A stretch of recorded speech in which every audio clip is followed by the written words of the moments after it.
Alléluia. Dieu est bon. Vous savez pourquoi on a été créé? Pour l'adorer. Alléluia. Alléluia. J'espère que vous l'avez adoré ce matin, parce qu'il est digne d'adoration. C'est le premier ministère qu'on a reçu, d'adorer Dieu. La Bible nous dit que c'est ça que le Père demande, avant toute chose, des adorateurs en esprit et en vérité. L'adorer, c'est de reconnaître qui il est. Alléluia. Il est grand, puissant, merveilleux, glorieux, précieux. Il donne la vie, tout vient de lui, tout part de lui, tout va finir en lui. À qui d'autre irions-nous qu'à lui, qu'il est digne, qu'on coupe devant lui, qu'on jette nos couronnes à ses pieds, qu'on l'adore. Alléluia. Quand on parle de nos couronnes, on parle de toutes les formes d'autorité qu'on peut avoir à exercer. Il faut que ça soit soumis au roi de gloire, qu'on marche à sa volonté en toutes choses. Ce matin, on va parler, puis j'écoutais la prière de Clément. Il disait le titre du message, Jésus revient. Vendredi soir, on a eu un super de bon message avec les héros. Les héros, Maurice nous a emmené vraiment un bon message sur les héros, puis je disais que c'était la suite, parce que je crois vraiment qu'un héros, c'est quelqu'un qui est rempli de l'onction de Dieu, de la présence de Dieu dans ce monde, qui est capable de traverser à travers cette génération-là, et puis des yeux fixés sur Jésus qui continue à avancer, rempli de l'onction de Dieu, rempli du Saint-Esprit de Dieu. Notre force est dans le Saint-Esprit. Alléluia. On doit puiser en lui régulièrement pour être rempli, pour être capable d'accomplir l'œuvre du Seigneur. Parce que Jésus vient bientôt. On va mettre la première diapositive, elle est déjà là. Mais ceux qui me disent Seigneur, Seigneur, n'entreront pas tous dans le royaume des cieux, mais celui-là seul qui fait la volonté de mon Père qui est dans le cieux. Fait que ici, on est en train de réaliser qu'il y a une chose importante que le Seigneur donne, c'est qu'on doit faire la volonté du Père. Ce n'est pas juste dire Seigneur, Seigneur, qu'on va rentrer dans le royaume des cieux. On va voir un petit peu plus loin toutes les belles choses que les gens faisaient, puis ils pensaient que faire ça pour Dieu, puis ils passaient à côté. Parce qu'il y avait une volonté que le Père voulait, il y avait un désir que le Père voulait, puis dans ce désir-là, c'est qu'il ne connaissait pas le cœur du Père, tout simplement. Il y avait des choses qui se produisaient, qui faisaient bien des œuvres, mais qui étaient à côté de ce que Dieu demandait. Puis ce matin, qu'on puisse vérifier ça. Ce matin, il y avait un chant qui disait de connaître le cœur du Père. Il faut le connaître. Je ne me rappelle pas le nom du chant, là, mais c'était dans le chant. Connaître Dieu, connaître mon cœur. Tu sais, c'était ça qui a été répété, connaître le cœur du Père. Puis c'est tellement important que ce matin, je lisais une méditation. Et puis dans la méditation, ça disait que justement, des fois, on ne connaît pas le cœur du Père parce qu'il faisait ressortir qu'on doit aimer, Dieu nous aime, puis on doit l'aimer, mais de savoir que Dieu nous aime, quoi que ce soit qu'on vit, où ce qu'on est, où ce qu'on se trouve, qu'est-ce qu'on fait, Dieu nous aime, point à la ligne. Ça, c'est l'amour du Père pour tous ses enfants, pour tous ces gens. Puis, dans cette méditation-là, la pensée était que le fils prodigue, c'est ça qui faisait ressortir. Il disait, le père a pu partir à la rencontre du fils, puis dire, « Hey, tu rentres à la maison. Puis tu reviens à la maison, puis je vais te forcer à être à la maison, je vais te forcer à être à l'église, je vais te forcer à être là, ou à être dans ma présence, à m'adorer, à faire ma volonté. » Mais ce n'est pas ça qui est dans le cœur du Père. Le Père nous donne la liberté. La liberté de vivre comme on le désire. Mais la différence, c'est l'amour du Père est là, qui est toujours là, toujours présent, prêt à nous accueillir. Je me rappelais d'un exemple de quelqu'un qui m'avait appelé à un moment donné, il y a bien longtemps, puis qui vivait des gros problèmes avec un ado. Et puis, elle me disait, va le ramasser, parce qu'il était parti sur le bord d'un chemin. Puis, j'ai été le ramasser. Fait que j'aurais pu ramener cette personne-là à la maison, avec son corps, mais son cœur n'était plus là. Son cœur n'était plus là. Puis c'était ça qui ressortait ce matin, c'est que Dieu ne veut pas juste avoir notre corps, mais il veut notre cœur. Parce que c'est ça qui doit revenir vers Dieu. On est dans les derniers jours, Jésus revient, puis il va y avoir des gens qui reviennent à lui. Des gens qui se repentent, des gens qui se détournent, des gens qui veulent faire la volonté du Père, des gens qui cherchent la volonté du Père, qui désirent plaire au Père, qui désirent devenir des adorateurs en esprit et en vérité. C'est ça que le Père demande. Le Père, il ne veut pas juste des gens qui restent à la maison, qui font beaucoup de travail, comme le fils aîné, mais qui, dans le fond, son cœur n'est pas là. Puis même, il en veut à son Père parce qu'il y a cette bonté-là envers celui qui s'est détourné, qui s'est éloigné, et puis qui ne faisait pas sa volonté. Mais le Père attendait pour qu'il revienne. Puis quand il est revenu avec cet esprit de repentance, va revenir vers la maison, c'était agréé du Père. Le Père l'attendait. Le Père l'attendait avec plein d'affection puis plein d'amour. Puis il était prêt à tuer le veau gras. Puis il était prêt à faire la fête. Ce matin, je pense que pour le retour du Seigneur, la chose qui est plus importante pour chacun de nous autres, c'est de réaliser, est-ce qu'on est prêt? Es-tu prêt? Est-ce que tu vis des cœur à cœur avec Dieu? Est-ce que tu as une communion, une relation? Est-ce que tu connais le Père? Est-ce que le Père te connaît aussi? Tu comprends? Il y a un échange, il y a une intimité, il y a ce temps-là qu'on doit échanger avec Dieu. Je vous ai donné un petit pamphlet cette semaine. Je veux dire, ça a été aussi long que m'écrire le mot du pasteur, parce que j'ai pris une traduction, je pense électronique, là, et puis j'ai essayé de mettre ça en conservant exactement ce qui était la prophétie de cette madame-là, il y a 50 ans passés, qui annonçait le retour de Jésus. Et c'est mon introduction un petit peu du message de ce matin, pour faire ressortir des points qu'elle avait vus, et puis qui 50 ans plus tard, parce que ça fait déjà 50 ans de ça, en 1968. Comment il y en a qui étaient là en 68? On était là, on s'en est vers la vingtaine en 68. Pas croyable, hein?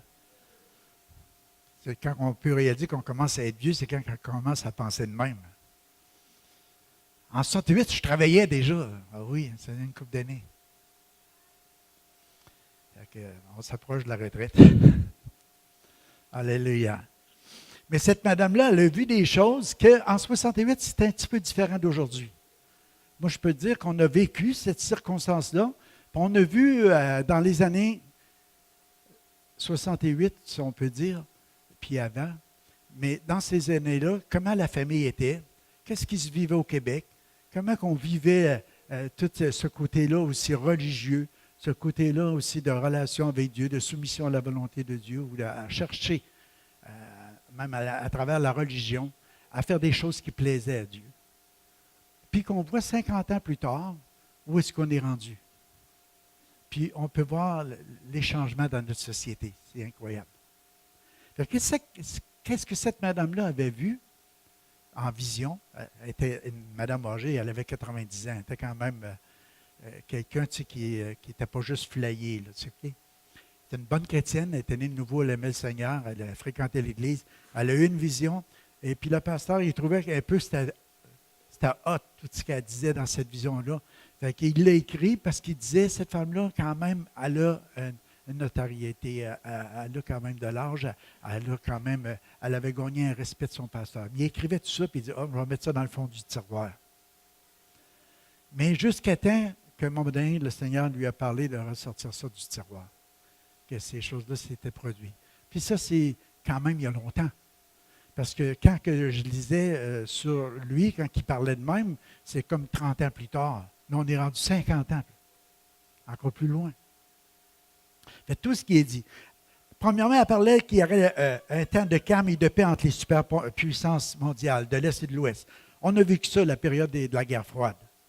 Les États-Unis, la Russie ou des choses, puis on a tout traversé ça. Puis ce matin, je vais juste superviser un petit peu la pensée de qu'est-ce qu'elle a parlé à travers tout ça, pour parler qu'elle parlait d'une guerre qui s'en viendrait, une troisième guerre mondiale qui s'en viendrait.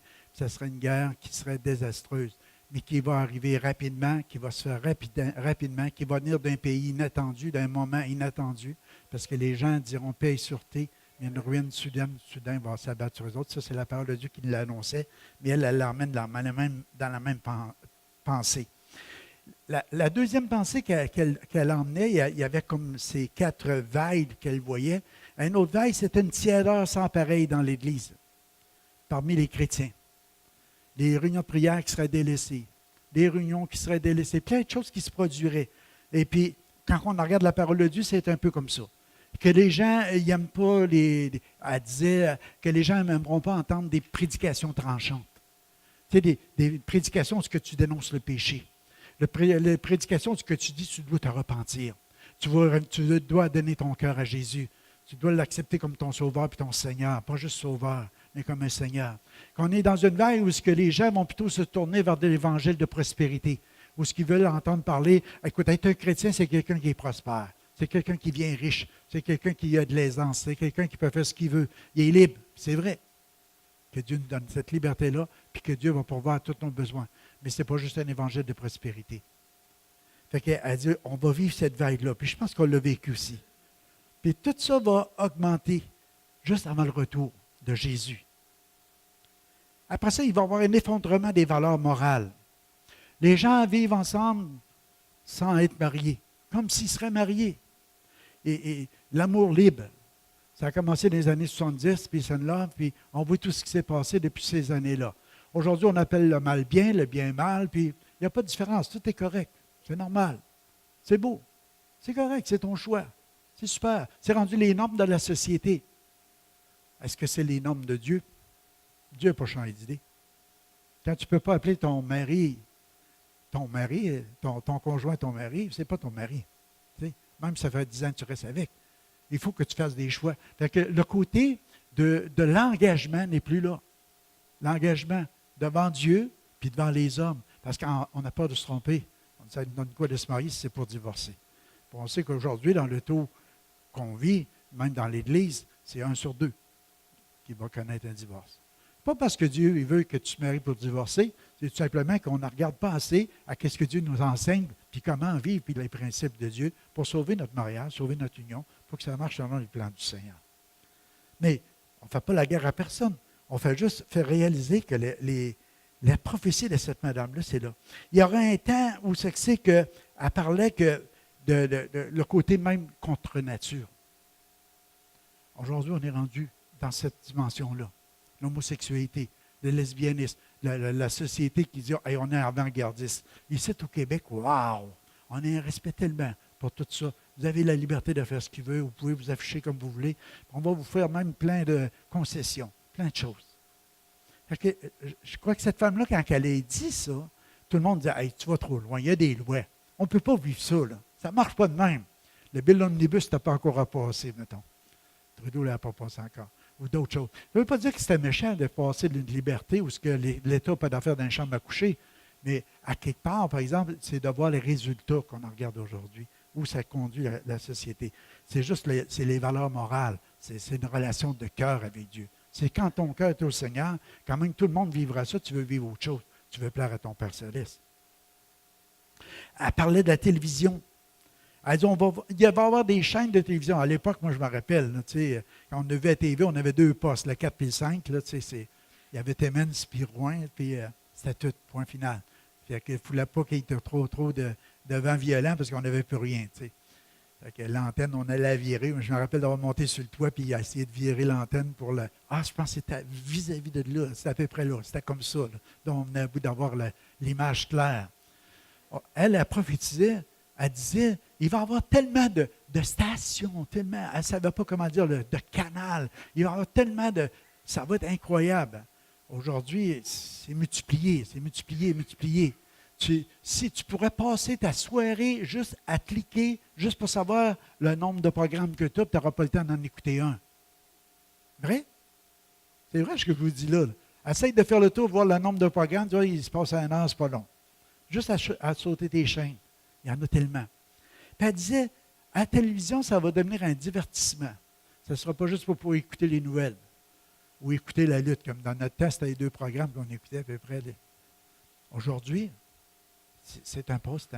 On vit plus dans un monde virtuel. On écoute ces choses-là, puis c'est ça, ça devient nos activités. C'est pour ça qu'on saute moins haut, on vient à l'église. Les gens vont l'utiliser pour ça, puis on verra des scènes terribles de meurtre, de destruction, et cela propagera dans la société. Et quand vous pensez que là, je ne suis pas pire, je ne sais pas si vous avez vu des scènes horribles cette semaine, mais ils ne les ont pas passées. Tu sais, le gars qui s'est filmé sur Facebook en même temps qu'il tuait des milliers, une 40, 50 personnes, je pense, sont morts dans un acte terroriste, de filmer ça, de mettre ça en direct sur Facebook, juste pour que les gens puissent voir des actes aussi horribles, aussi terribles. Mais je pense que la madame n'avait peut-être pas vu cet acte-là, mais c'est ça qu'elle parlait quand elle disait on va voir des choses, des scènes de sexe qui vont être montrées à l'écran. Tu sais, les choses les plus intimes qu'on vit dans le mariage. Elle parlait de ça. Elle disait, ben écoute, ça se peut pas. Aujourd'hui, tu peux-tu écouter un film où c'est qu'on parle un peu d'amour, qu'il n'y aura pas une scène à un moment donné qui va te donner cet arrière-plan-là? Même si tu ne vois pas les choses comme dans des films porno, mais c'est là. Ça attire l'attention. continuellement là. Fait que cette madame-là disait, le pasteur dit, là, tu vas trop loin. On a des lois dans le pays. On ne verra jamais ça. Mais on est rendu là. On le voit ça. Question d'immigration. Quand je parlais avec Anita Pierce qui est venue, c'est elle qui m'a donné cette prophétie-là. Et puis je me suis dit, quand je l'ai lu, j'ai dit, oups, Seigneur, je vais emmener un message là-dessus, quelque part. Je ne sais pas quand. Je l'ai travaillé, traduit, puis le mettre pour faire le petit bulletin, pour que vous puissiez le lire, puis le méditer aussi. Mais la parole de Dieu nous avertit de tout ça. C'est juste qu'elle a emmené des choses pour qu'on puisse prendre conscience qu'on est dans cette génération-là, que Jésus revient, de se préparer, d'avoir un cœur prêt. Comment ça prendra encore une génération, 30 ans, 40 ans? On est proche du retour de Jésus comme jamais. Parce que tout ça, c'est là. Elle parle qu'à un moment donné, qu'avant que la guerre mondiale va éclater, il va y avoir des pays pauvres qui vont envahir l'Europe. Un si grand nombre de gens que les gens commenceront à les détester et à devenir durs avec eux. Je lisais encore des articles hier là-dessus, en disant on a laissé rentrer trop d'immigrés. Là, il va falloir filtrer, ça coûte trop cher. C'est des gros problèmes. On laisse rentrer des gens qui ont vécu des situations terribles comme en Syrie. Tu sais, des gens des familles brisées, des gens qui veulent juste sauver leur vie pour leur peau, qu'on pourrait dire, parce qu'ils sont tués par le djihadistes ou autres, puis des terroristes, puis tout ce qui se passe dans leur pays. Fait qu'on a ouvert, mais là, aujourd'hui, on est en train de dire, whoop, allez mourir chez vous. On est rendu un peu là. Puis, elle arrive, elle dit, soudainement, Jésus viendra et la troisième guerre mondiale éclatera. Ce sera une guerre très courte, elle sera terminée avec une bombe atomique nucléaire. L'air sera tellement pollué qu'on ne pourra plus respirer. Cela couvrira plusieurs continents, l'Amérique, le Japon, l'Australie, les nations riches. L'eau sera contaminée, ils ne pourront plus exploiter le sol. Le résultat sera que seulement un reste survivra. Ce reste, dans les pays riches, essaiera de fuir vers les autres pays pauvres. Qu'est-ce qui va arriver? Les gens des pays pauvres, ils vont se souvenir. Ils vont dire, on va être aussi dur envers vous autres, vous avez été avec nous autres. Puis ils ne voudront pas les accueillir. Là, elle termine en disant, je suis heureux, je ne verrai pas ça de mon vivant. Fait que c'est sûr, elle avait 90 ans à l'époque. Et puis, tu vois, 60 ans plus tard, elle aurait de l'âge pas mal. Moi, j'espère, je ne verrai pas ça. Pourquoi? Parce qu'on va être enlevé. Alléluia! Wouhou! Es-tu prêt matin? Il y a des bonnes nouvelles. Alléluia! On parle de prophétie, des choses qui vont arriver à cause de la dureté du cœur d'un homme. Qui, au lieu de se tourner vers Dieu, il continue à vivre là-dedans. On vit dans un temps, comme Jésus dit, c'est dans le temps de Noé. Qu'est-ce qui s'est passé dans le temps de Noé? Tu sais, les hommes mariaient leurs enfants, ils les mariaient, ils faisaient plein d'affaires, de plein de choses. Mais moi, ce qu'il essayait de faire ressortir, ça serait comme dans le temps de Noé, c'est que les gens n'écoutaient pas les avertissements. Il y a juste Noé qui est embarqué dans le gros bateau. Il a construit une arche pendant 100 ans. Pendant 100 ans, il est devenu une prédication sans parler, juste par les gestes, juste par les actions, juste par sa construction. Il a annoncé aux gens qu'il y avait un déluge qui s'en venait, qu'il y avait quelque chose, il y avait un jugement qui tomberait parce que leur cœur était trop mauvais. Au lieu de se repentir, ils ont ri de lui. Ils se sont moqués de lui. Jusqu'au jour où il est rentré dans l'arche. Il a fermé les portes, selon la directive de Dieu. Qu'est-ce qui est arrivé? La destruction est venue. Il dit, dans les derniers temps, ça va être comme ça. Les gens n'écoutent pas les avertissements. Les gens, ils acceptent les normes ou ce qui est rendu la société. Puis même l'Église est influencée là-dedans. Il faut faire attention, mes amis.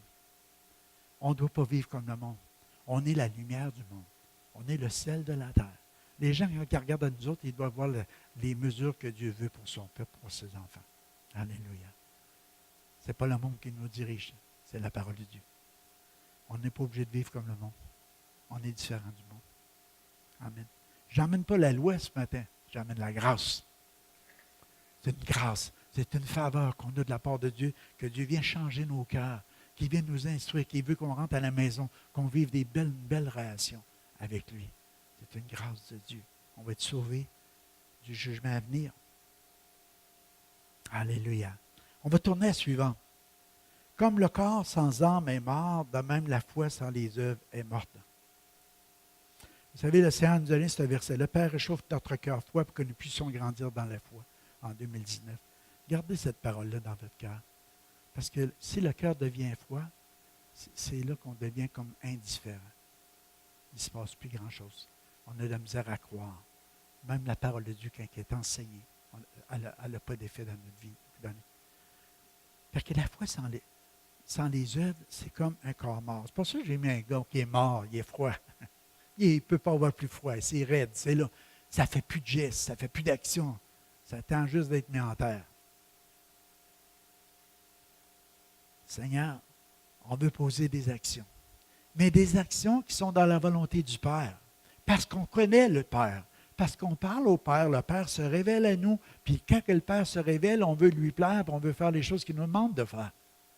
C'est pour ça que le Père, ce qu'il veut, il veut avoir des adorateurs. Ce matin, wow! Avez-vous adoré Dieu? Moi, j'aurais crié, je ne voulais pas arrêter, je voulais juste, pas pour mes émotions, parce qu'il est digne, alléluia. Qu'on puisse courber en tant qu'Église jusqu'à terre devant lui. Alléluia. C'est notre Père céleste, c'est notre Dieu. Puis ce qu'il demande, c'est des adorateurs. Bon, on va t'adorer, papa, alléluia! Oh!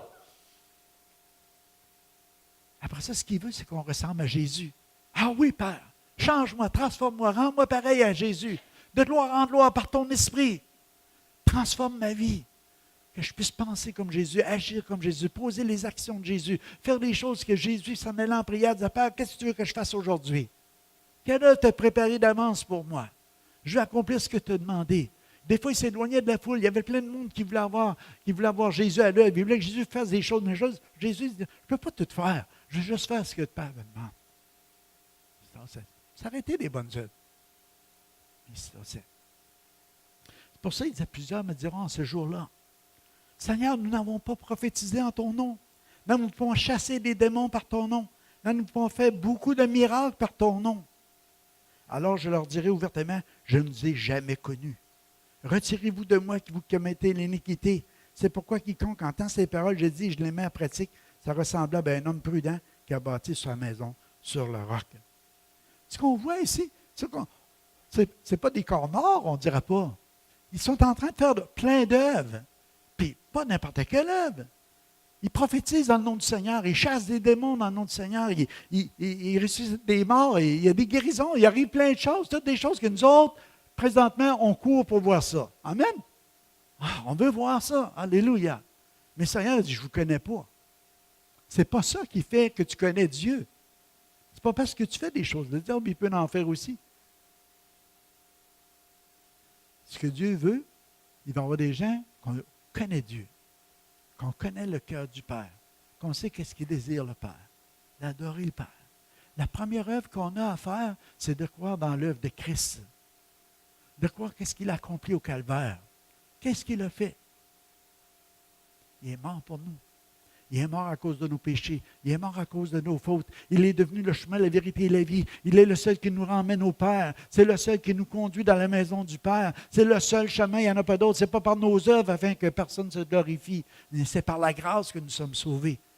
Première chose que le Père désire, c'est qu'on prenne le chemin, alléluia, qu'on passe par Jésus. Et l'affaire qui est plus importante, c'est qu'on croit à ce message où ce qu'on doit se repentir de nos fautes, de nos péchés. Alléluia. On n'appelle plus bien mal, puis mal bien. On est capable de dire, ça c'est mal, Père. Pardonne-moi, purifie-moi, sanctifie-moi. Lave-moi dans le sang de Jésus. Je veux rentrer à la maison, alléluia. Je veux une transformation de vie. Je veux un changement de manière de vivre. Je ne veux plus penser comme le monde, mais je veux penser comme un enfant de Dieu. Comme un fils et une fille de Dieu. Oh, alléluia. Quelle différence, hein? Ça, c'est la volonté du Père. Ça, c'est commencer à connaître Dieu, connaître le cœur de Dieu. C'est un autre royaume. C'est le royaume de la lumière. Ce n'est pas un royaume de ténèbres. C'est un royaume d'amour. Ce n'est pas un royaume de haine. Des fois, des gens m'appellent pour avoir de l'aide. Et puis, des personnes, des fois, qui se sentent comme tout est beau, tout est correct. Et puis, que les autres n'ont pas de problème, c'est tous les autres qui ont des problèmes. Puis, tu commences à les écouter et à vouloir les aider. Mais tu te rends compte, tu es rempli d'amertume, de rancune, de colère, puis d'animosité. Tu te dis, ça ne marche pas. Comment tu veux? Oui, mais je prie, mais il ne se passe rien. Oui, mais Dieu t'entend-tu? Commence juste à admettre qui tu es. Tu es un pécheur. Au lieu de jeter les pierres sur les autres, comment juste être brisé devant Dieu, puis à demander à Dieu de te pardonner, de te purifier, laisse-les te changer. Puis il m'a dit, les gens vont peut-être courir après toi, après ça. Tu vas peut-être dire des belles choses. Un changement de cœur. Bâtir sur le roc. Bâtir sur la parole de Dieu. Bâtir sur Jésus. Ça commence là. C'est par la grâce. Ce n'est pas par nos œuvres. Mais après ça, par exemple, tu n'es pas un corps mort. Tu vas commencer à produire les œuvres que le Père, tu vas les faire, qu'il a préparées d'avance. Tu vas vouloir accomplir. Tu sais, la parabole des talents. Le Seigneur, il dit, il est comme un homme, le royaume des cieux, comme un homme qui part en voyage. Il donne à quelqu'un 5 talents. Puis lui, tout de suite, en sortant de là, il part, puis il fait valoir, puis il multiplie. Il en donne 2 à l'autre, puis il fait la même chose. Il en donne 1 à un, puis il s'en va l'enterrer. Il dit, je savais que tu avais un cœur dur, puis qu'à un moment donné, tu me rendrais des comptes, puis je ne voulais pas perdre ce que tu m'as donné. Fait que j'ai été l'enterrer. Là, il dit, fallait-il pas que tu les mettes au service? Je te les ai donné ces talents-là, ces dons-là. C'est pour quelque chose, pour que tu sois multiplié. Il a pris le talent, puis il l'a donné à celui qui en avait déjà plus. Parce qu'il savait faire quelque chose avec. Dieu va nous demander des comptes un jour de qu'est-ce qu'il nous a confié, qu'est-ce qu'on a fait avec. C'est pour le servir. Mais on veut entendre sa voix, entendre sa révélation, puis être en train de faire, accomplir ce que Dieu désire pour nos vies. Amen. Alléluia. Où est-ce qu'on est rendu de ça? Bâtir sur Jésus. Un bon arbre ne peut pas porter de mauvais fruits, ni un mauvais arbre porter de bons fruits. Amen. Qu'est-ce qu'il veut? C'est notre maturité et notre croissance. Il veut qu'on produise du fruit, puis du fruit en abondance. Quand on veut produire du fruit, le fruit de l'esprit, l'amour, la paix, la joie, la bénignité, la douceur, la tempérance, la maîtrise de soi, tous ces fruits que l'esprit produit en nous. Un bon arbre va produire ces choses-là à cause de sa relation qu'il vit. Ce n'est pas à cause qu'il dit « Hey, il faut que tu sois doux, il faut que tu sois bon, il faut que tu sois patient, il faut. » Non, tu vas produire ce fruit-là à cause de ta relation, de ta communion que tu vis avec Dieu. C'est ça, bâtir sur le roc. Amen. Alléluia. Alléluia. On va à la suivante. Alléluia. Il ne veut pas être trop long. Homme de Galilée, pourquoi vous arrêtez-vous à regarder au ciel? Ce Jésus qui a été enlevé au milieu de vous viendra de la même manière que vous l'avez vu en allant au ciel. Imagine, tu vis avec Jésus et à l'ascension, c'est la journée qu'on parle, où ce que Jésus va monter au ciel. Mais là, les disciples sont là. Il nous quitte. Il s'en va. Non. On le voit disparaître en arrière d'une nuée. Non. On ne veut pas que tu t'en ailles. Puis là, ils regardent le ciel, puis là, les anges apparaissent, puis ils disent, « Hey, vous l'avez vu partir, il va revenir de la même manière. » Inquiétez-vous plus avec ça. Arrêtez de regarder en haut, commencez à regarder en bas, il y a de l'ouvrage à faire. Il y a du travail. Il y a quelque chose à accomplir aussi. Mais, vous savez, le Seigneur lui a donné une directive. Et il lui a dit, « Je vais vous en envoyer un autre pareil comme moi. Et il va être avec vous autres. » Puis c'est bien important que vous attendiez qu'il vienne. Fait qu'ils ont commencé à se rappeler les directives. C'est ça, bâtir sur le roc. C'est qu'est-ce que Dieu a dit? Il va dans la chambre haute. OK, on va avoir notre chambre haute. Wow! Hey! Ça va être haut, hein? Il y a des vitres, personne ne peut se jeter. Merci, Christian, pour les vitres. C'est sécure. Mais vous pouvez imaginer, on va avoir une chambre haute. Ils allaient à cette chambre-là. Attendez, mais priez. Il y avait des affaires à régler. On sait que Matthias, en tout cas, il a remplacé Judas. Puis, il y avait des choses à régler. Il y a des choses à régler dans nos vies, des fois qu'on doit obéir à Dieu et régler ces affaires-là. En même temps, il faut attendre d'être rempli de l'onction de Dieu. On a besoin du Saint-Esprit de Dieu. Puis il va se dire une chose, dans ce temps-là, il devait attendre parce que Dieu il avait dit, il y a un temps que vous allez voir. Il y a eu un bruit venant du ciel. Jésus a été enlevé au ciel, mais à un moment donné, il y a eu un bruit venant du ciel aussi. Parce que Dieu l'avait dit, attendez, il y a un bruit venir du ciel, puis mais vous allez l'entendre, vous allez voir ce qui va se passer. Ils ont tous été remplis du Saint-Esprit. Ils sont mis en parlant d'autres langues. Il s'est passé quelque chose qui fait qu'il y avait qu'un désir, c'est de prêcher le premier message qui était « Repentez-vous », que Paul a emporté. Fait qu'il y a un temps où on peut attendre. Mais moi, je crois qu'aujourd'hui, on a besoin d'aller dans nos salles de prière parce que la madame elle disait, de plus en plus, les salles de prière sont vides. De plus en plus, vous allez voir, c'est que les gens vont délaisser de plus en plus ces choses-là. Mais il faut qu'il y ait un retour. Pourquoi? Parce qu'à cet endroit-là, tu peux entendre Dieu. À cet endroit-là, tu peux être rempli de l'onction de Dieu. À cet endroit-là, tu peux ressourcer, être libéré, être délivré, puis être capable de partir avec plein de force, plein de puissance pour accomplir le plan du Seigneur. C'est ça que les disciples ont fait. Ils ont obéi au Seigneur. Puis il y a eu le tout à coup venant du ciel. On en veut des tout à coup. Envoyez-nous-en, Seigneur. Alléluia. Parce qu'on peut compter sur les promesses de Dieu, parce qu'elles sont vraies, elles sont oui et amen. La Bible nous dit. Qu'est-ce que Dieu veut faire? Il dit, dans les derniers jours, je répandrai mon esprit. Vos jeunes gens auront des visions. Vos vieillards auront des songes. Les serviteurs, les servantes, je répandrai mon esprit.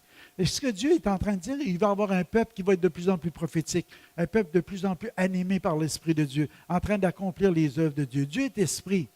Ce n'est pas de marcher juste dans la tête en l'air, c'est d'être rempli de la direction de Dieu, de la pensée de Dieu, en train d'accomplir les choses de Dieu. Puis Dieu dit, dans les derniers temps, on est encore plus dans les derniers jours, mais Pierre utilise ce verset-là, il dit, comme Joël l'a prophétisé, dans les derniers jours, dit Dieu, je répandrai mon esprit sur toute chair. Mais ça, c'était il y a 2000 ans. Mais encore aujourd'hui, la promesse est pour nous, pour nos enfants, en aussi en nombre que Dieu va les appeler. Ce n'est pas fini, ça continue jusqu'à temps que Jésus va revenir. Il veut qu'un peuple rempli de l'onction, un peuple qui marche dans les songes, dans les visions, dans les révélations, un peuple qui est en train d'accomplir ce qu'il y a dans le cœur du Père. Amen. Alléluia. Puis là, le Seigneur, il parle, je ferai paraître des prodiges en haut dans le ciel, des miracles en bas sur la terre, du sang, du feu, une vapeur de fumée. Le soleil se changera en ténèbres et la lune en sang avant l'arrivée du jour du Seigneur, de ce grand et glorieux jour. Amen. Un grand et glorieux jour s'en vient sur la terre. Wouh! On appelle ça le jour du Seigneur. Le jour du Seigneur. Vous savez, ça veut dire le mot Seigneur. Le mot Seigneur, quand tu regardes les définitions, là, ça veut dire celui qui est propriétaire de tout. À celui, ça appartient. Le roi des rois. Un jour, il va venir et il va demander des comptes. Ça m'appartient. On va courber devant lui. Alléluia. Tout genou fléchira, toute bouche confessera qu'il est le Seigneur. Alléluia. Un grand et glorieux jour. Ce jour-là vient. Le mot signifie le droit de propriété ou l'exercice du pouvoir d'un pouvoir absolu. Ou le propriétaire de tout, de l'absolu, va venir, puis il va dire, regarde, c'est à moi ça. Alléluia. On va courber devant lui. Ce jour-là vient. Il va demander des comptes. Alléluia. Vous savez, David avait prophétisé, puis j'écrivais ça hier, il parlait d'avance de la mort et de la résurrection de Jésus quand il a prophétisé, tu ne laisseras pas abandonner au séjour des morts, de voir la corruption.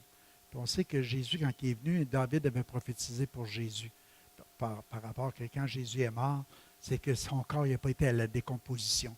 C'est que Dieu l'a ressuscité. Et puis, il est devenu comme un sentier. Puis c'est pour ça qu'il dit dans Acte 2, 28, « Tu m'as fait connaître les sentiers de la vie, tu me rempliras de joie par ta présence. » Fait que le Père, il a ressuscité Jésus d'entre les morts. Jésus a monté, ascendu à la droite du Père, est assis à sa droite, et puis il est rempli de joie. Alléluia. Le règne de Dieu, c'est l'amour, la paix et la joie. Puis nous autres, on peut connaître les sentiers de la vie. Parce que maintenant, le Saint-Esprit qui a emmené Jésus dans la résurrection jusqu'au Père, maintenant, il nous conduit, il nous convainc de péché, de justice et de jugement. À chaque fois qu'on se repent, à chaque fois qu'on reconnaît pourquoi Jésus est mort sur la croix pour nos fautes, pour nos péchés, puis on les regrette, puis on demande au Seigneur de nous pardonner, bien, le Seigneur, il nous rouvre ce chemin-là qui nous conduit à la droite du Père en Jésus-Christ et on retrouve la joie. Il y a d'abondantes joies devant ta face, des délices éternelles à ta droite. Wow! Des délices éternelles. Moi, j'en veux de ça.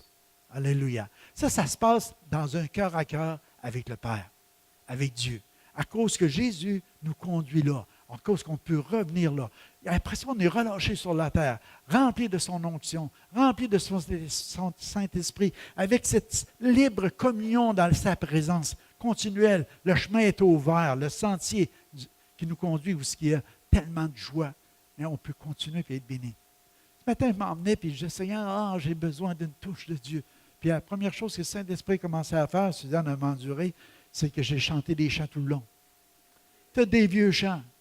Je t'ai rendu naufragé de l'océan, du péché le plus noir, enfoncé profondément, je coulais sans espoir.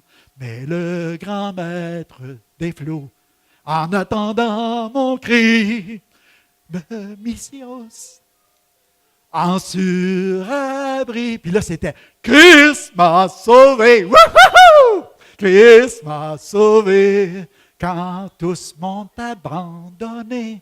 Christ m'a sauvé. Alléluia. C'est à cause d'elle que je chante là. Je veux l'accompagner. C'est tellement beau, Sylvie. Une chance que tu chantes. C'est endurable pour les autres, pour moi.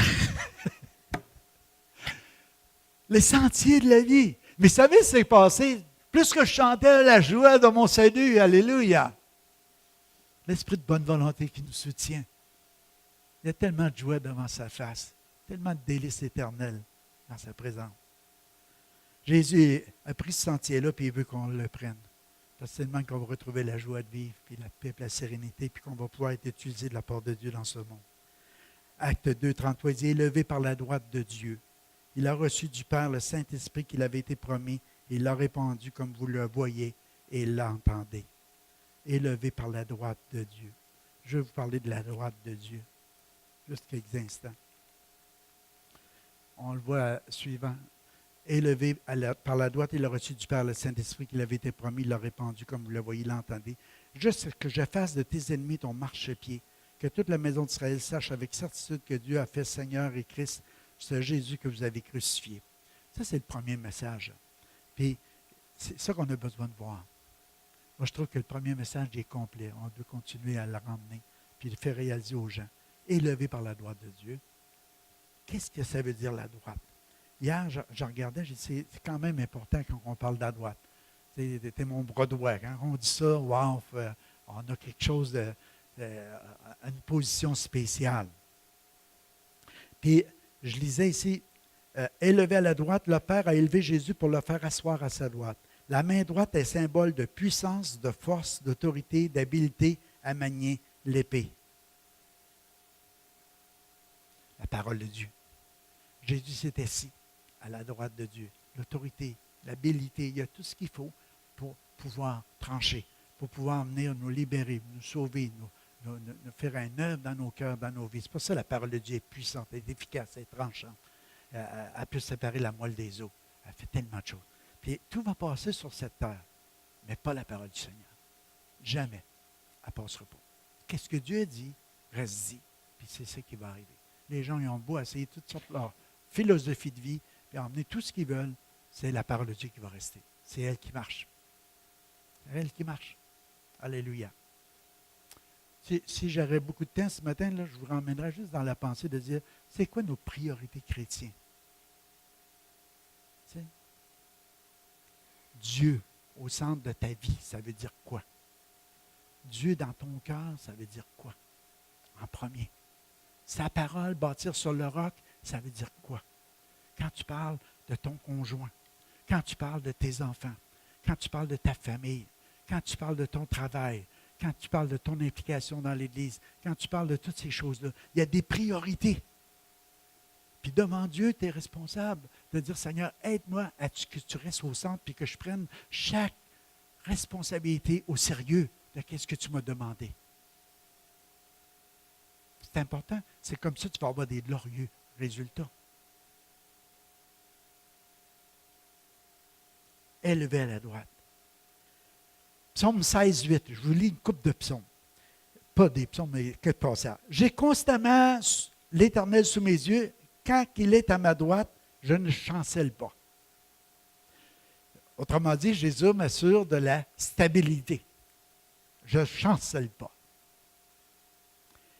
Un autre passage, c'est dans Psaume 109, verset 31, « Quand il se tient à la droite du pauvre pour le délivrer de ceux qui le condamnent. » Moi, j'ai écrit « Jésus m'assure la délivrance. » Qui que ce soit. Jésus m'assure de la délivrance devant ceux qui essayent de me contrôler, de me défaire, de me détruire, de me faire du mal. Dieu m'assure la délivrance.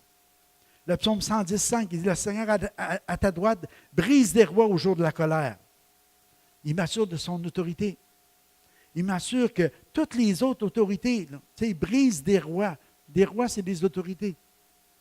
Mais le Seigneur, il dit, Jésus qui est assis à la droite, avec l'épée, avec l'autorité, il m'assure. De qui aurais-je crainte? De qui aurais-je peur? Il est le soutien de ma vie. Amen. Il y a le pouvoir d'incliner l'autorité comme un courant d'eau, puis de le faire couler dans la direction qu'il veut. Tantôt là, puis tantôt là. Tu sais, des fois, on chiale contre nos gouvernements, on chiale contre nos autorités dans nos pays ou des choses de même. Pourquoi qu'on ne dira pas Dieu? Incline donc leur cœur. Change donc quelque chose. La prière est efficace. Je parlais avec quelqu'un cette semaine, il disait, ça me donne quoi de prier? J'ai fait prier plein de chrétiens, il ne se passe jamais rien.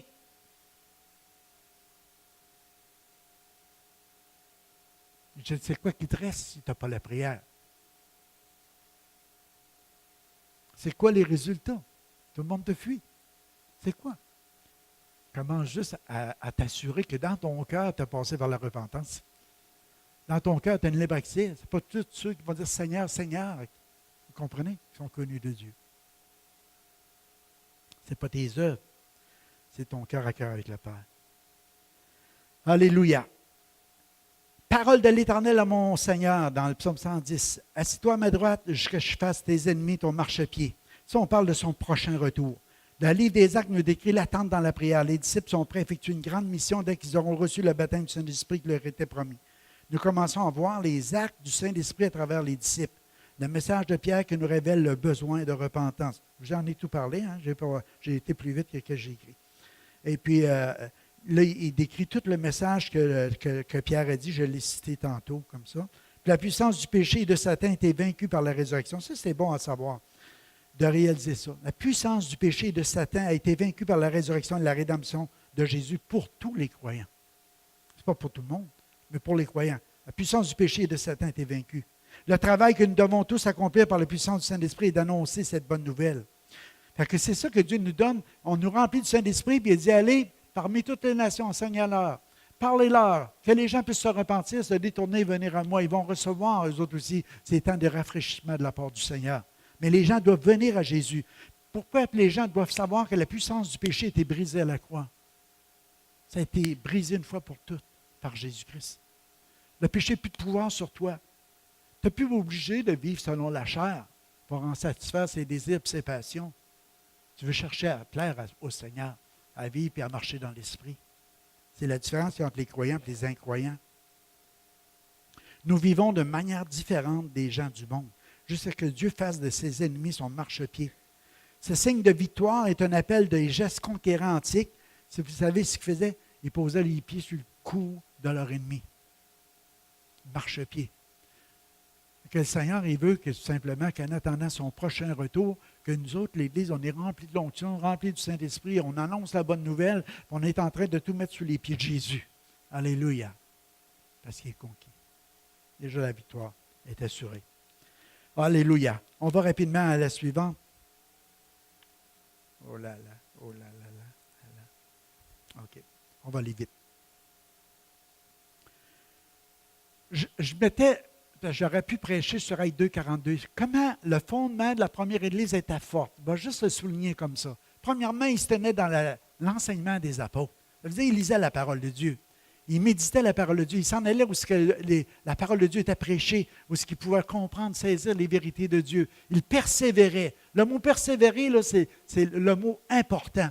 Dans tous les 4 points qui sont là, c'est la persévérance. Ça veut dire que tu ne lâches pas, tu continues. Tu persévères. Ce n'est pas un père qui est sévère, mais tu persévères. Dans la communion fraternelle, on a besoin les uns des autres. On a besoin en tant qu'Église de se souder ensemble. C'est une famille. Si tu veux résister à tout ce qui s'en vient avant le retour de Jésus, persévère dans la communion fraternelle. Persévère dans les prières. Persévère dans la fraction du pain, dans le partage. Chrétiens, les premiers disciples mettaient les choses en commun. Les premiers disciples, ils essayaient tout simplement de voir s'il n'y avait pas d'indigents parmi eux. Les premiers disciples, il y avait un intérêt les uns envers les autres. Ils savaient que maintenant, c'était quelque chose d'à part. Il y avait beaucoup, beaucoup de persécutions sur eux autres. Qu'est-ce qu'ils se faisaient? Ils se tenaient ensemble. Ils méditaient la parole de Dieu ensemble. Il y avait une communion fraternelle ensemble. Puis ils ne délaissaient pas les rencontres de prière. Puis il y avait ce partage-là entre eux autres. C'est ça qui faisait une Église forte. Une Église qui était prête pour le retour du Seigneur. C'est le même qu'on doit être aujourd'hui aussi. Il dit, parce que l'iniquité se sera accrue, la charité du grand nombre se refroidira.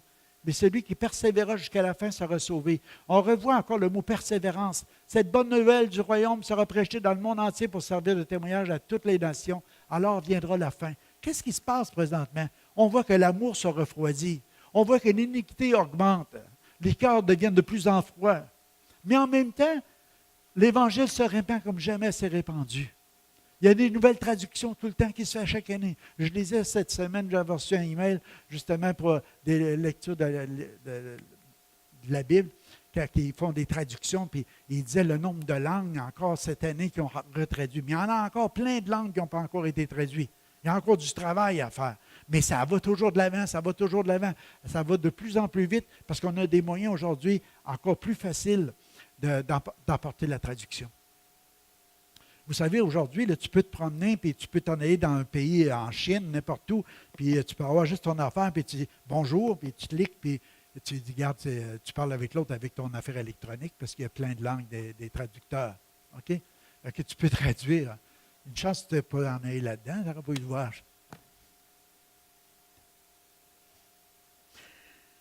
C'est juste pour dire que juste avant la fin, l'Évangile va être répandu.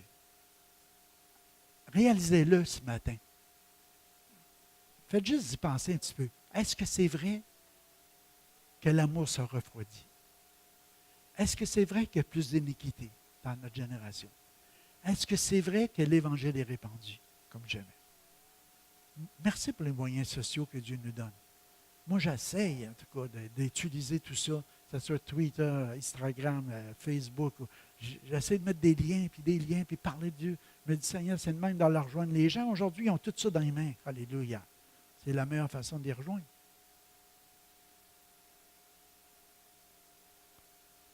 Les gens ne désirent plus entendre parler du péché, de la grâce, de la repentance, de la restauration. Il y a une tiédeur sans pareil qui s'empare. Ils ne sont pas ouverts tellement. Je regardais hier, juste pour écrire, ouvert à partir de la prophétie de la Madame. C'est vrai qu'ils ne sont pas ouverts trop à la repentance. Ils se sentent bien dans leur péché. Il manque de plus en plus des réunions, les salles de prière de plus en plus vides, l'effondrement des valeurs morales. Les gens vivent ensemble comme mariés sans être mariés. Beaucoup d'impureté, d'infidélité. Nous acceptons même le péché contre nature dans certains mouvements évangéliques. C'est rendu là. Nous avons beaucoup de choix au niveau des programmes de télévision, c'est vrai. Les gens, ils l'utilisent surtout pour le divertissement, c'est vrai. Nous voyons des scènes terribles d'un meurtre en direct, c'est vrai. De la destruction. On voit des scènes de sexe à la télévision, c'est vrai. Est-ce qu'on peut dire qu'on approche de la fin? Là, je veux juste lire parce que je ne veux pas le prêcher, mais j'en ai prêché assez pour moi. Là. Je vais juste tourner à l'autre, à la suivante. Aussitôt après les périodes de détresse, on parle du retour du Seigneur. Puis le Seigneur nous parle, il dit, instruisez-vous par une comparaison tirée du figuier.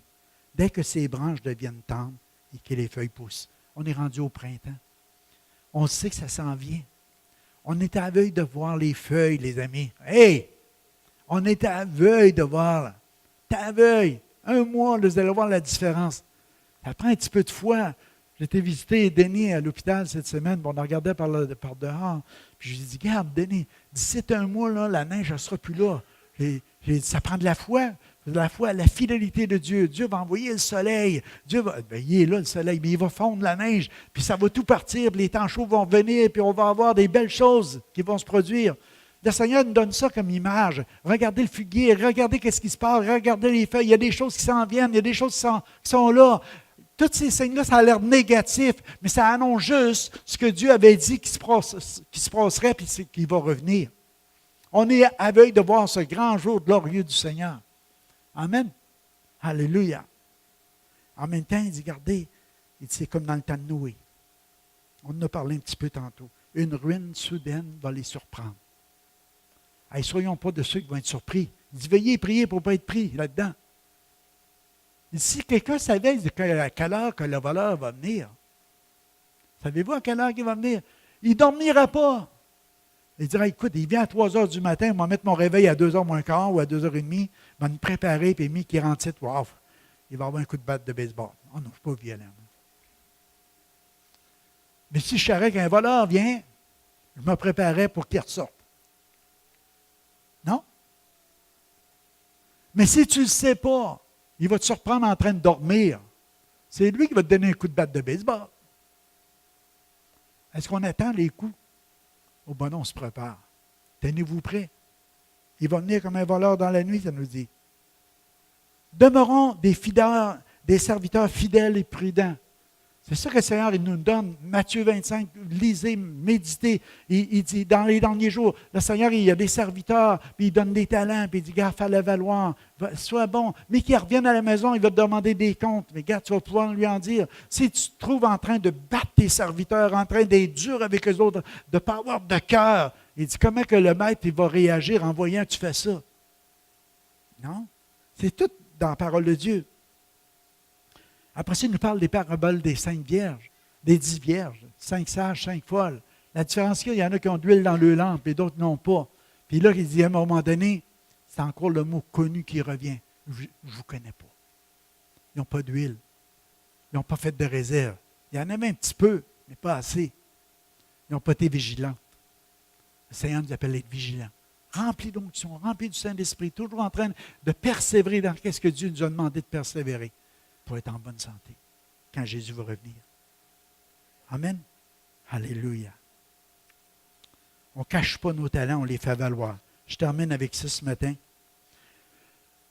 La suivante, c'est 1 Corinthiens 15, 51. Voici, je dis un ministère. Nous ne mourrons pas tous, mais tous nous serons changés à un instant, à un clin d'œil, à la dernière trompette. Et la trompette sonnera et les morts ressusciteront incorruptibles et nous serons tous changés. C'est un mystère. Mais Paul il dit, je vous dis un mystère. Hey, la gang, nous ne mourrons pas tous. Catherine, nous ne mourrons pas tous. Moi, j'étais un peu plus vieux. Je peux peut-être mourir. Mais toi, peut-être tu ne mourras pas. Tu vas voir ce jour glorieux au son de la trompette. Les anges vont sonner. La gloire. Monter dans sa présence. Mais, je vais être avant toi, si je suis mort. Parce que les morts, premièrement, vont être ressuscités. Puis tous ceux qui sont restés pour l'avènement du Seigneur vont être enlevés ensemble à la rencontre du Seigneur dans les airs. Ça va se faire dans un clin d'œil. On n'aura pas le temps trop de s'ennuyer. Wow! La gloire! Alléluia! Quel jour ça sera quand mon Sauveur sera là? Alléluia! Ouh! Au son de la trompette, Jésus revient. Chrétiens, ça sera notre fête. Demain nous appartient. Vous ne l'avez jamais connu, hein? C'est moi qui l'avais composé. J'ai composé ça il y a 50 ans, je ne pensais jamais, non, 30 ans. Il y avait un autre couplet avec ça. Mais quoi? Vous voyez comment le Saint-Esprit veut ramener des affaires. J'avais composé ça sur ma guitare. Alléluia. Oh boy! Elle vient de loin, celle-là. Et Anne-Bénie, par exemple. Ça sera notre fête. Demain nous appartient. Oh, quel jour de joie ce sera. Ah, je ne me rappelle plus du couplet. Alléluia. Ah oui, j'y vais avec ça en dernier. Dans les derniers 50 ans, mes amis, la population mondiale a passé de 2 milliards à 5 milliards. Et 2 milliards à 5 milliards dans les derniers 50 ans. Ça a pris du temps avant qu'on se rende là. Mais aujourd'hui, ça va à une vitesse incroyable. Dans 50 ans, depuis la prophétie de la Madame, on a passé de 2 milliards à 5 milliards. Qu'est-ce qui arrive? Tempête, cyclone, ouragan frappe le monde avec une force incroyable. C'est vrai ou c'est pas vrai? On voit ça chaque jour. Les changements climatiques, c'est quoi qui se passe? La misère, la pauvreté atteignent des sommets jamais atteints. Plus de la moitié de la population mondiale ne mange pas leur faim chaque jour. 5 milliards, il y a 2 milliards et demi qui ne mangent pas leur faim. Nous autres, on a des restants. On est béni. Il y a de plus en plus de famines, de sécheresses, d'inondations, des tremblements de terre, des incendies destructeurs. À cause du soleil, à cause de la force, à cause de la couche d'ozone. Mettez tout ce que vous voulez, mais il y en a de plus en plus. Des villes complètes ont été brûlées cette année. Nous sommes dans la génération des surplus de connaissances. Incroyable! Nous autres, on pensait d'avoir vu bien des affaires dans les années 68. Aïe, les aïe. Moi, mon père, il disait, voyons donc. On va se parler au téléphone, mais on va se voir. Voyons donc. On fait du FaceTime. Ça a pas été long. Aïe, il n'y a même pas un fil après ça. As-tu pensé? Nous autres, avant, on se branchait à quelque part. On n'a même pas besoin. Tu fais le tour de la terre. Tu as des nouvelles de tout partout. À l'instant même. Tout œil le verra. Tous ces faits sont bien réels. Il est urgent de prendre conscience que nous sommes dans le temps des fins. Ces paroles ont été accomplies. Vous venez entendre parler de guerre, de bruit de guerre. Ce n'est pas encore la fin, le Seigneur a dit. Une nation s'élèvera contre une nation, un royaume contre un royaume. Il y aura par place des famines et des tremblements de terre. Tout cela ne sera que le commencement des douleurs. Plusieurs chancellent les tombes renonçant à la foi qu'ils défendaient autrefois. Les principes de la vérité viennent contrarier leur habitude de vivre dans le péché. Ça les énerve. Pourquoi ils ne veulent plus aller dans les églises? Des fois, on s'éloigne. C'est les principes de la vérité, ils ne veulent pas entendre. C'est leur habitude de vie. Les valeurs morales, c'est modifié. On est rendu, on appelle le mal bien, puis le bien mal. Le ciel et la terre passeront, mais pas ma parole du Seigneur. Je termine avec le verset. Mais grâce soit rendue à Dieu qui nous donne la victoire par notre Seigneur Jésus-Christ. Ainsi, mes frères bien-aimés, soyez fermes, inébranlables, travaillant de mieux en mieux à l'œuvre du Seigneur. Pas de moins en moins, de mieux en mieux, sachant que votre travail ne sera pas vain dans le Seigneur. Jude 24. J'aurais pu tout prêcher Jude, ça aurait été bon. Si vous allez méditer Jude, il y a juste 24 versets, OK? Mais je prends le dernier. Or, à celui qui peut vous préserver de toute chute et vous faire paraître devant sa gloire, irrépréhensible, et dans l'allégresse, à Dieu seul, notre Sauveur, par Jésus-Christ notre Seigneur, soit gloire, majesté, force et puissance, dès avant tous les temps, et maintenant, et dans tous les siècles et des siècles. Amen. Alléluia. C'est le seul qui peut vous faire présenter irrépréhensible. Alléluia. La chose la plus importante, c'est d'être connu de Dieu. C'est de connaître Dieu. C'est de garder cette relation-là vraiment intime, personnelle, puis l'entretenir. La chose la plus importante. Ça, c'est d'avoir de l'huile dans nos lampes. Ça, c'est de veiller puis de prier. Ça, c'est de se tenir prêt pour le retour de Jésus. Alléluia. Comment il y en a qui ont hâte? Alléluia. On connaît le chantier de la vie. On connaît le sentier de la vie. Ça prend de la repentance. Moi, des fois, il faut admettre devant Dieu. Moi, je pense, sonde-moi, ô Dieu, regarde si je suis sur une mauvaise voie et conduis-moi sur la voie de l'éternité. Sonde-moi, ô Dieu. Connais mon cœur. Connais mon cœur. On s'arrête-tu avec ça ce matin? Quelqu'un qui viendra au piano, juste restez assis, bien tranquille, fatiguez-vous pas. Faites juste rentrer en dedans de vous autres mêmes. Sondez le cœur. Sonde-moi, ô Dieu. Ah! Autrement dit, tu demandes au Père de sonder ton cœur. C'est bien différent de dire, moi, je vais me sonder. Puis, des fois, on va se sonder en regardant aux valeurs du monde. Mais on dit, Père, sonde-moi. Sonde-moi, ô Dieu, il connaît mon cœur. Regarde mon cœur, Seigneur. Mon cœur, est-tu tout entier pour toi? Il t'appartient-tu totalement? Je t'ai tout donné. Est-ce que j'ai renoncé à tout pour toi? Où est-ce qu'il est mon cœur dans tout ça? Es-tu attaché aux choses du monde ou es-tu attaché après Dieu? Alléluia. Et ce matin, c'est le moment le plus important de tout ce temps qu'on a passé ensemble. C'est ta relation avec lui. C'est ta communion avec lui. C'est l'instant où est-ce que tu peux passer par Jésus puis retourner à la maison. Être accueilli par un Père qui t'aime tellement, qui t'attend. Il n'a jamais changé dans son amour envers toi. Ce qu'il désire ce matin, c'est juste que tu prennes le sentier de la vie. Le Saint-Esprit va te conduire à Jésus. Il va te convaincre de ce péché, justice, jugement, de tout ce qui est indifférence. luxure, ou toutes ces choses qui sont rentrées dans ton cœur, t'as laissé rentrer. Sonde-moi, ô Dieu, connais mon cœur. S'il y a un péché ce matin, s'il y a un manquement à la volonté de Dieu, au désir du cœur du Père, fais juste dire, pardonne-moi, Papa. Je vais me repentir. Merci pour Jésus, merci pour le sang versé, merci pour un retour à la maison. Merci. Merci que tu vas nous rendre capables. Merci pour l'onction. Merci pour le Saint-Esprit. Merci pour cette force, pour cette toute-puissance. Merci que je peux retrouver la joie éternelle dans ta présence.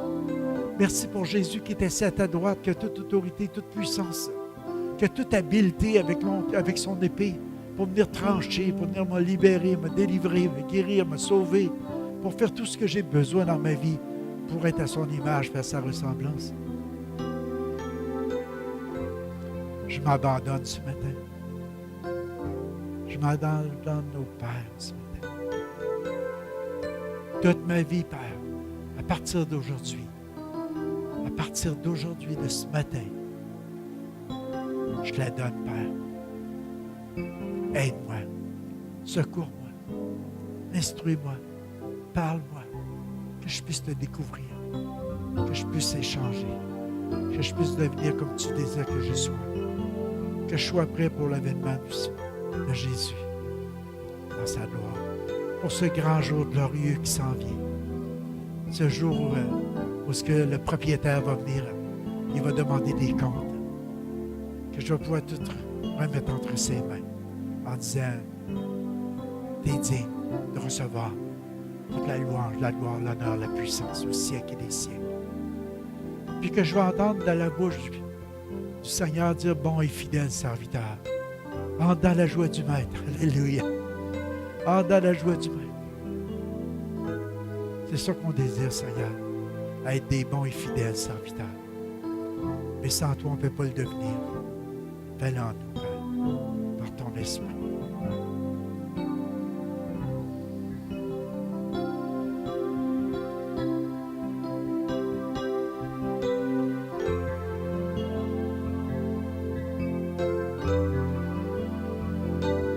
Tu as une crainte ce matin. Tu as une crainte dans ton cœur ce matin parce que tu te dis, oui, Père, je peux faire ce choix-là, mais je vais retomber encore en sortant d'ici. Je vais encore continuer. Moi, je te dis ce matin de la part du cœur du Père, c'est chaque jour, chaque moment, chaque instant est important. Ce qui est important, c'est l'instant présent. C'est cette décision de te tout remettre entre ses mains. Lui faire confiance. De savoir que dans l'onction de Dieu, dans la dynamite de Dieu, dans la puissance de Dieu, dans la force de Dieu, il peut tout créer à partir de rien. Il peut tout faire. Il va te surprendre. Il va t'aider. Il va te diriger. Il va te conseiller. Il va t'enseigner. Il va te montrer la voie que tu dois suivre. Il va t'aider à ne pas t'en détourner. Il va te tenir par la main, comme un papa qui tient ses enfants, qui désire le meilleur pour eux. C'est la parole que Dieu veut que tu entendes ce matin. Il fait juste te dire, je suis présent. Je suis présent. Ce n'est pas un Dieu absent. C'est un Dieu qui est présent au cœur de nos vies, au cœur de notre quotidien. Il sait c'est quoi qu'on vit, c'est quoi qu'on traverse. Et il fait cet engagement de toujours être là avec toi, jusqu'à la fin, jusqu'au retour glorieux de Jésus. Amen. Alléluia. Soyez bénis ce matin. S'il y en a qui ont des requêtes en prière, peut-être juste venir. On prendra le temps de prier pour vous. Soyez libres. Sinon, vous pouvez continuer à vous laisser bercer par l'amour du Seigneur. Vous pouvez aller, soyez bénis. Passez une belle semaine.